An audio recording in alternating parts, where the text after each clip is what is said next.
tó nǹkan àrò ọmọ nàìjíríà tọkùnrin tọbìnrin nílé lóko lọ́nà ọjà kétékéké báyà ààbò ọlọ́run àyà wa pẹ̀lú orin o kété làbórí ogun coronavirus kò gbòde kan o ikú gbélé ikú àmúmọ́ra ikú àtẹ̀mọ́ra nàìjíríà ikú àforítì lágbára ọlọ́run lágbára Elédùmarè àmórítì kú ọlọ́run ayọ̀ á nínú ọ̀fìn ọlọ́run Elédùmarè àgbẹ̀ àlékè yẹn wèrè ká yẹn sípò kankan mú yà jẹ́ a ṣé bí àti kàánì làmọ́ ara yàn sípò àtò nínú orun àtò nínú odò àyàn sípò tán àdákúdébẹ̀ àdákúgorí oṣù tán àṣọ pàkọ́ èso kankan pẹ̀lú mẹ̀kúnnù mọ́ ayé kékeré àdá rédè lágbẹ̀yìn kékeré àkísà lágbẹ̀yìn kékeré pogiro ìyọba nǹkan àjòkó sílẹ̀ ẹ̀sùn náà ẹ̀sùn mi ẹ̀sùn náà ẹ̀sùn jíjẹ ẹ̀sùn kankan yóò bí mo ṣe láàgùn nínú lọ́ra mi lùpàkẹ́ ẹ̀sùn náà kọ̀mọ̀ yọ̀mọ̀ tán fáànù èsì lélẹ́bẹ̀ ní ẹ̀sùn níyọ̀ tán ẹ̀sùn nìkan yọ̀ tán ẹ̀sùn níyọ̀ mọ́kàn gbọ̀kẹ́ ẹ̀sùn náà ọ̀nà gan abàjẹ́ ọ̀nà kàn máa gẹ̀ láàrin bí kándù ṣùlù la ìgbé bá ojú rẹ̀ tiẹ̀ olórí burúkú kan pẹ̀lú alápàṣẹ wọn àwùtán ọ̀gbẹ́ni wèrè kan pẹ̀lú àrígbàjàbí àmìrà kẹ̀lé house of rep èyí nà èkété ńkóra ọjọ́ mọ́tò 45 million lè yẹ kété ra lò imagine ẹ̀yẹ ẹ jẹ́ ká ṣíra wa létí ìjà fúnra lè ṣí tí àyè yẹ ṣé yọ 365 people ló wà ní house of rep 365 representative la níbẹ̀ imagine mọ́tò 45 million fún èèyàn kọ̀ọ̀kan fórí kọ̀ọ̀kan you understand that's 1.2 trillion that is 1.2 trillion kàn yá kó sínú ìjọba kàn yá kó sínú economy Japan ọmọ Ìgbò ní Nàìjíríà níbẹ̀ kẹ̀ṣẹ̀ mọ́tò náà kí ló dé tí wọ́n lè lọ tó lọ kọ́ patronize ọmọ Ìgbò yẹn kàn dẹ̀ ra cheaper rate kàn ra mọ́tò yẹn cheaper rate kàn máa lò kọ́ bá ṣe mọ́tò lọ ọ̀rẹ́sà àwọn tó gbà àwọn olórí burúkú rádàdà àwọn lòṣì àwọn ọmọ ìjọba ẹ̀rí tó ń wọ bẹ̀sáyà àwọn tó kún wọn ẹ̀fà rò pé wọ́n tẹ̀lé dépò ọ̀la nílé ayé wọn tí wọ́n ẹ̀fà mọ̀ pé wọ́n lè dépò àpàṣẹ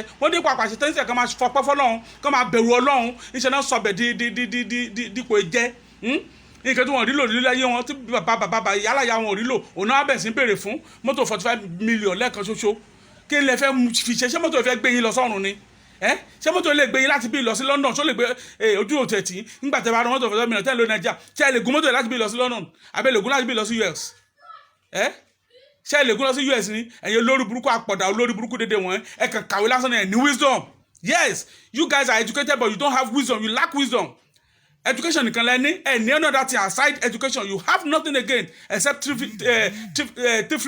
free skill ẹ lè jalè ẹ mọ lè jà dáadáa you know how to steal very well stealing skills ó wà ẹni yẹ dáadáa yẹ àfọyín ní credit fún yẹn ẹ̀dẹ̀ gbóyìnbó grammar nǹkan tẹ́ ẹ ní náà nìyẹn olórí burúkú dédé ẹ ní ọpọlọ ẹ ní wisdom tẹ́ lè fi build ìlú ẹ ní wisdom tẹ́ lè fi sọ ìlú dọ̀tun ẹ ní wisdom tẹ́ lè fi smile sójú àwọn ènìyàn yín àwọn tẹ́ ń rule àwọn tẹ́ ń govern constituency deals tó ń fún yín every month what are you doing with it everywhere is just is a shamble all constituency SCB kankan yẹn yàn rí mọ́sẹ̀tẹ̀ SCB kan lójútu kétọ́ náà rí jágajàga kétọ́ náà rí rádaràda ẹ̀ẹ́dẹ́gba ibẹ̀ ni ti kó o constituency ní kékeré ti kó ibẹ̀ ní kékeré ti dàgbà o kí n sì débi kí n dé ni o ìyẹn olórí burúkú ìdébẹ̀ tán kétọ́ kàn bá tún mú kó èké amútú constituency ní ṣe ìyẹn àkóso àpò ọ̀ra ni ìyẹn àtọmọrin àmú agbádùn ìyẹn àjèrè ọmọ òun lágbára ọlọ́run ìyẹn àjèrè ọmọrin òun kálálẹ́ bá kẹ́ da fún ọlọ́run àwọn kẹ́ bàjẹ́ fún yín ní lágbára Elédùmarè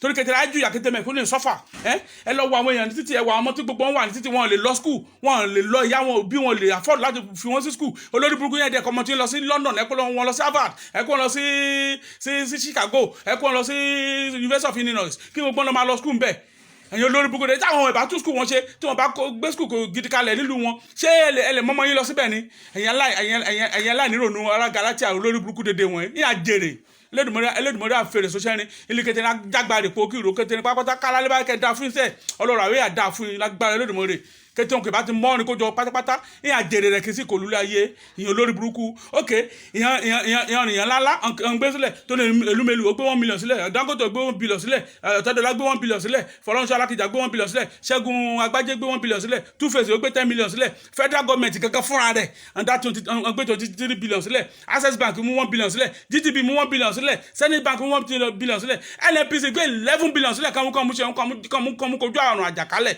and ti gbé láti on the 27th of May láti kẹjá ti dáhùn yẹn o 27th of May èyí bá lẹ́nu the 31st up till now kò tí ì sí single citizen kò tí ì sí one single Nigerian citizen tó lè sọ pé òun receive alert inú àkáǹtì òun pé relief package from the federal government. What are we talking about? Àwọn olówó wọn gan ẹkọ dàgbà ẹkọ lówó ni ẹ níyí làákàyè money misroad níyí nígbà tẹ́ mọ̀ bí àwọn ìjọba ṣe mismanage owó epo gan tó wà ní kí àwọn ẹ mọ̀ ẹ̀yin náà tó wà lọ làágùn owó làágùn yín owó tẹ́ sọ́fà tẹ́ kó jọ ẹ wá tún gbé fún ìjọba kó fi ṣe kí ni à ń kó jẹ́ bóyá kó jẹ́ náà ni kò dọ́dọ̀ wa o kẹgbẹ́ o ọ̀gá tó ní ìlú mélòó 1 billion tó gbé fún wọn òfò ló fi ṣe omi ló dá sí ṣóyẹ ọ̀gá Dangote 1 billion tó gbé fún wọn omi ló dá sí o Fọlọ́nṣọ́ Alákìjà 1 billion tó gbé fún wọn ẹ̀ẹ́dọ̀dọ̀ àyà mẹ̀kúnnù àwa mẹ̀kúnnù ẹnu mẹ̀kúnnù ló sọ̀rọ̀ I am mouthpiece for the vulnerables. Yes, I am a mouthpiece for them. Mo ń sọ̀rọ̀ mẹ́bọ̀jú mi ojú mi ní kété ní o èsùn kan ní kankan yóò mú mi ṣe o èsùn kan akékaka lọ́rọ̀ gbọ́ ní mẹ́ èsùn kan ní kankan yóò mú mi ṣe mọ̀dẹ̀ tí wí sí bá lọ́mọ mi sọ̀rọ̀ kété ní pogiro ìgbèdèmí o àmọ́ ọlọ́run gbèdèmí ewu iṣá ìgbèdèmí but I am sounding it loudly and clearly to you guys that whoever is investing Nigerian money, whoever is inflicting pains on the mekunnus ní agbára ọlọ́run lágbára Olódùmarè àjèrè kété òkè má kójọ dédèrè lágbẹ̀yìn kété àkísà lágbẹ̀yìn kété látòkè délẹ̀ látòrí ọ̀gágun pátá kẹ̀yìn pààyàn lójú ẹ̀ lójoojúmọ́ kẹ̀yìn tàjẹ̀ ìyẹn sílẹ̀ lójoojúmọ́ south east libya ni north east libya ni everyday náà tàjẹ̀ sílẹ̀ ẹ̀dẹ̀sùn kọ̀ọ̀kan president ẹ̀dẹ̀sùn kọ̀ọ̀kan rọ̀rọ̀ sọ ẹ̀kọ́ ìhò létẹ̀rẹ̀ náà ni. báwo ni ṣe wíkẹ́ẹ̀dì bẹ irú ẹgbẹ́ ìmùlẹ̀ wo lẹ wà kí lẹ gbé mi kí ló wà láyé àyín tẹ̀tẹ̀ lẹ́mi ọlọ́run rárá tẹ̀tẹ̀ níbẹ̀rù ọlọ́run rárá ẹ̀tẹ̀ ràn àwọn mẹ̀kúnnù tó dìbò fún yín pé kẹ́ débẹ̀ àmọ́ bẹ́ẹ̀ kò blame orin náà jàre gbọ̀kọ́ jẹ́ pé àgàn mẹ̀kúnnù náà Ghana ló yà kẹ̀dùn náà láyà yá ẹ̀dùn wá kọ́ba tuntun pẹ̀lú ẹ̀sán pàkẹ́tì àtúnrún alẹ́ lórí ara ni àtọ́ àparanà torí ti irú ògìgì wo lè ṣàìsọ irú àṣàṣe wo lè ṣàìsọ ara ìlú gan náà kẹkọjá yóò kẹjá náà yóò ronú kẹjá náà yóò reason láyọ̀ rárá wípé àtúnṣe kíkẹ́jẹ́ kí gbé kí n pápọ́ tí ìbò ní aṣípẹ́ kí mẹ́rọ yẹ kẹ́yẹ kankan mo dìbò kò yín ẹjọ́jú àtìyìn àmọ́ irọ́ ni kí bá tuntun gbé ráìsì yàní dé àsìkò kan yẹ kí a pé ráìsì lè yí bá yín pín àsìkò kẹbí pa everybody lè yín jáde síta kí n pín kété ni olórí burúkú ni dáwùjọ kó federal government kẹ yóò ṣe káyìn kí federal government lè ṣe kíni ṣe bí gbogbo ara ní BVN ṣe àwọn ẹ̀tú BVN about 40 million people in this country 40 million people are running accounts and they have their BVN. Why don't you channel this money? Why don't you share this money through the BVN method? Why? It is day 7 now. Tí gbogbo àti wà létí lockdown is day 2 now. Total lockdown is day 2. Stay at home is day 7 now. Ó ti dọjọ́ méje kìkìtà tó ń tẹ kọ́tí dọ́ọ̀lù ní Nàìjíríà. Yet there is no relief package. House to house testing ṣé àyẹ̀kẹ́ ti aṣẹlẹ̀ bá gan ni pé ṣé àmọ́ nìkan lárùn gan lọ́ra ni àmọ́ nìkan ní àmọ́ ní ndébọ̀rà kan ẹ̀ ní àmọ́ kankan kò sí isolation center kankan nítòsí anybody. Ṣáyé ni jẹ́ ẹ̀yìn kìgbéra níjọba ṣáyé ni jẹ́ ẹ̀yìn kàyàn sípò ṣáyé ni kété ní jẹ́ bá lágbára lọ Olódùmarè lágbára lọ ọba mímọ́kọ̀ dọ́jọ́ ìní kété ní ìyàjú ìyàgbẹ̀yìn ni ìyàmúkà bámọ̀ lẹ́run ni àdúró jẹun kété òkè kì í làágùn kì í kúkú làágùn náà kẹbọ kété òkè ìṣẹlú láyé rin kété òkè kó jẹ lọ́nà òjijì tọyà tọmọrin kété pé gbòógìrò àdúró jẹ àrójú jẹ àṣẹgun sí ni àjọbẹ rẹ lágbára Ọlọ́run Èdùmàrè àmúyà jẹ bí ṣe múyà jẹ kété mẹ̀kúnnù àwọn ìyá kan wà ń bẹ yẹn níbi iwájú ọ̀dọ̀ mi bíbá yìí níbi iwájú ọ̀dọ̀ mi bíbá ẹkún báyìí wà lójú wọn náà rí jíjẹjẹ kò sí oúnjẹ kò sí nǹkan kan àwọn àdúgbò ni wọn ní láti lọ máa dá wọn cup of rice láti gbogbo láti máa kó fún wọn ṣó dà bẹ́ẹ̀ irú ẹ̀ṣẹ̀ wo la ṣẹ̀yìn irú ẹ̀ṣẹ̀ wo làwọn ọmọ wa ṣẹ̀yìn àwọn innocent children tó yẹ pé wọ́n ti ju 10 years 5 years 6 years they are suffering òyàkèmí àbárànjẹ náà tún gbé kan tó yẹ jẹ bá sọ yẹ bẹ́ẹ̀ sọ dá bẹ́ẹ̀ lulu kan bí kétera àṣà lọ sá bọ́ọ̀dù màá yá aṣoṣẹ́ factory màá yá aṣoṣẹ́ kẹ́nìkan torí pé family ọjọ́ sọ yẹ bẹ́ẹ̀ nílùú tó lépo àti wàrà tó ní tó ṣàn fún wàrà àtọyìn sọ yẹ ká mọ wa ká lọ máa ká dẹrú nílùú lágbára Èdùmàrè kálẹ̀ lẹ́bàá kẹ́ da fún iṣẹ́ alárò àárín ní òhò lágbára Ọlọ́run tọmọtọmọ ni ìyà sóríire ìtì sóríire àmóríire àdàrú mọ́ ẹ lójú ìyà ro jẹun ọmọ kẹbàbíù náà kété ọmọ rẹ náà gbókèrò náà ṣẹ́kù mọ́ ẹ lójú torí ẹ̀ ń pa mẹ̀kúnnù lẹ́kún ẹ̀ ń fẹ́ àwọn apá wa lẹ́kún lójoojúmọ́ general hospital bẹ́ẹ̀ kò sí oògùn ẹyọ kan bẹ́ẹ̀ tó bá dé wà ní kò lọ ro oògùn ni you be forced to buy drugs. What kind of leaders are you? What kind of wicked leaders are you guys? Why? Èyàn làágùn, look at me sweating seriously. You guys can see I am sweating right in my own house. Kò sí mi tí mo fi lè tọ́ sí. Yeah, bí n tiẹ̀ ní gan mi ò lè tán. Ẹ kò jòkó síbẹ̀ ní useless. The fan is useless. Everything is stand still. You guys are shameless. Torí pé ti wà ní comfort of your room, gbogbo nǹkan tẹ́ fẹ́ is just at your disposal, so you don't care maybe anybody is suffering out there. Ó mà ṣe o. Tó bá dá dìbò tó bá fẹ́ ká dìbò fún yín, tún wá máa kó rẹ̀sẹ̀, máa tẹ orúkọ yín sára ẹ̀, máa tẹ fọ́tò yín sára ẹ̀.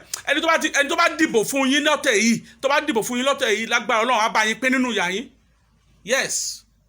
Ẹnikẹ́ni tó bá dìbò fún yín lọ́tẹ̀ ní Nàìjíríà yìí, wọ́n á bá yín pín nínú ìyà yín. Ẹ fi wọ́n sílẹ̀, jẹ́ ká máa ṣe bó bá ṣe wọ́n títí ìbínú Ọlọ́run àfi dé. Ìbínú Ọlọ́run gan tẹ̀ ti dé sí wọn sìn. Ṣèbá ni wọn ni coronavirus ti ń jà rà yín sìn. There is social distancing already. Ẹ ti distance wa from beginning.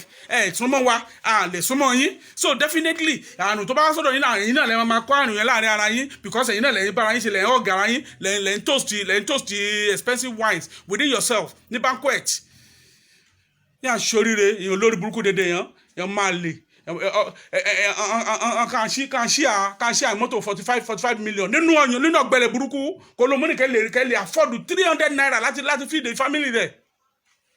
Irú ìkàwọ́ ni yín gan-an, irú ẹgbẹ́ ìmùlẹ̀wọ̀, irú ẹgbẹ́ òkùnkùn àwọ̀ ọ̀dájú wo lẹ ṣe tẹ dájú ẹlòmíà dájú àbúrò ọmọ ìyá ọmọ bàbá kò lè fún 100,000 láti bẹ̀rẹ̀ business.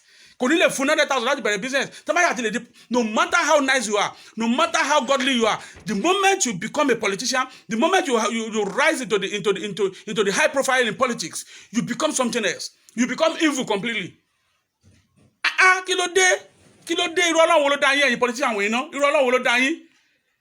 Gbogbo yín pátá, Ọlọ́run bá mọ́ ìdájọ́ Ọlọ́run ti dé sórí yín. Ìbínú Ọlọ́run dẹ̀ máa wọlé yín lẹ́yọ kọ̀ọ̀kan. Ìbínú Ọlọ́run máa visit gbogbo yín one by one. Mi ò bójú mi o. Kò dẹ̀ sí nǹkan tẹ́lifọ̀dì lè fi mí ṣe torí ọmọ Nàìjíríà ni mí. Bọ́dẹ̀ wí náà kẹ́ wá mi kẹ́ ṣe anything fún mi. Orí òtítọ́ mo dúró sí. Orí òtítọ́ mo dúró lé, ibẹ̀ náà mo dẹ̀ máa dúró lé. Ṣé gbọ́? Bàbá Ọbásanjọ́ ó fi ilé ẹ̀ sílẹ̀ pé káwọn èèyàn kan fi ṣe quarantine center ní Abẹ́òkúta. Fine, a dúpẹ́ lọ́wọ́ bàbá kó ṣe yẹn. But ṣó ní láti ṣe ká pé bàbá yìí to put good hospital in place nígbà tó wà ní gọ́ọ̀mẹ̀ntì. Ṣó ní láti máa fi ilé ẹ̀ sílẹ̀ pé kó máa fi ṣe quarantine center nígbà tó yẹ pé àwọn ò ní ṣe needful nígbà tó wà ń bẹ̀ káàbà òun ṣe olùgbọ̀kọ̀ náà lórí ìjọba. Iná ní agbágbádá òyà káàkà abẹ́rẹ́ rẹ̀ káàkiri kẹtẹ àgbáyé ètùlé rẹ̀ ṣe ẹ̀tọ̀nà ṣe kò sọ́nà. Imagine ó lọ bá I voted him. Mo lè fọwọ́ mi sọ̀rọ̀ ní anytime any day mo vote fún, mo dìbò fún bàbá yẹn ní 1999. Hope mi ni wípé àbáni pé ó understand Nàìjíríà pé bá lè wọlé pé àánú gbogbo problem Nàìjíríà ti solve àbánu débẹ̀ ó lórí ọdún mẹ́jọ lórí bẹ́ẹ̀ yọ solve problem nánú kan problem iná lásán kò lè solve ẹ̀. Wọ́n bá bèèrè lẹ́ẹ̀ká achievement àwọn mú GSM wá. Wá jèrè GSM orí burúkú lọ mọ́ GSM ìyàwó lọ mọ́. Ṣé kọ́ bá mú GSM àdó ní ṣé GSM rètí adé Nàìjíríà ni ṣé GSM rètí adé. Wọ́n kọ́ solve problem kí Nàìjíríà ní gángan ọ̀nà lẹ́yìn ọ̀dẹ̀ wà US wà UK wà lọ sí Japan wà lọ sí kẹtẹ́gbẹ́ orí bí kẹtẹ́ olúwọ́n ṣe fine but ṣé nǹkan rẹ̀ ò tẹ̀ ń wù yín ni? Why are you guys allergic to good things? Why are you allergic to good things? You never can emulate any good thing in your life. All you want is you just want to be oppressing. People will say, yes sir, that is all you want in your life. Kí lẹ gain pẹ̀lú yẹn? Ṣé ẹgbẹ́ yín wọ̀ ìjọba ọ̀run ni? Ẹ̀yin olóṣì olórí burúkú wọ̀nyí. Ó dàbọ̀ jàre yín èèyàn mi. Happy staying at home. Ẹjọ́ stay safe o, stay safe o, ẹjọ́. Ó wà very important o. Àwọn olórí burúkú náà lọ kárùn wọn wá o. Àwọn náà lọ kó wá sílùú wa bá wọn jẹgbẹ́ àdẹ̀ ní bá wọn kú gbé o. Lọ lóyìnbó. Àwọn náà lọ bẹ̀ tó lọ ṣe birthday bàbá 80 years. Bàbá tó ti dàgbà. Àtọkùnmákù amọ̀nàrún máa ń lọ tó ń celebrate 80 years pẹ̀lú 1 billion. Irú olórí burúkú àwọn èèyàn wọlé lé. Òun dẹ̀ ní ambassador to UK. 1 billion wọn dẹ̀ question pé bolo ti rí. Àbẹ́ẹ̀rí àwọn wèrè náà kágbádá wọ̀ láti Nàìjíríà bí wọ́n fly lọ síbẹ̀ wọ́n lọ ń jẹjẹkújẹ. Wọ́n lọ ń jẹjọ òyìnbó wọ́n bọ̀ wọ́n wá kárùn dání wá kẹtẹ́rín àjèrè pògìrò lẹ́rìn rẹ̀ kan. Ẹ wọ èèyàn mi ẹ stay cool jàre àbọ̀ Ọlọ́run wà pẹ̀lú gbogbo yín ilé yín. Ọlọ́run sọ pé táńgálì ìbínú bá fẹ́ kọjá nílẹ̀ Íjíbítì ó ní ẹ̀yàn ọmọ Ísírẹ́lì ẹ fi ẹ̀gbẹ́ àdó àkùtàn ẹ fi sí ẹnu ọ̀nà yín ẹ fi sí ọ̀nà lé yín pé táńgálì ìbínú bá dé ó máa ré yín kọjá ikú á ré yín kété kọjá àrùn coronavirus á ré gbogbo yín kété kọjá lágbára Ọlọ́run kò ní yálé gbogbo yín àmọ́ kété olóyàn politician pátá olè kété lá yà lẹ́yọ kọ̀ọ̀kan àfẹ́yìn kọ́ bá ṣèfẹ́ Ọlọ́run àfẹ́yìn kọ́ bá ṣèfẹ́ ọmọnìyàn àfẹ́yìn kọ́ bá múnú mẹ̀kúnnù dùn àfẹ́yìn kọ́ bá mẹ́rin sójú mẹ̀kúnnù kan láìsàn àyálé rẹ̀ gbọ́ kété one after the other kété olè pọ̀ láyà lágbára Ẹlẹ́dùmarè ó dàbọ̀ jàre ire o.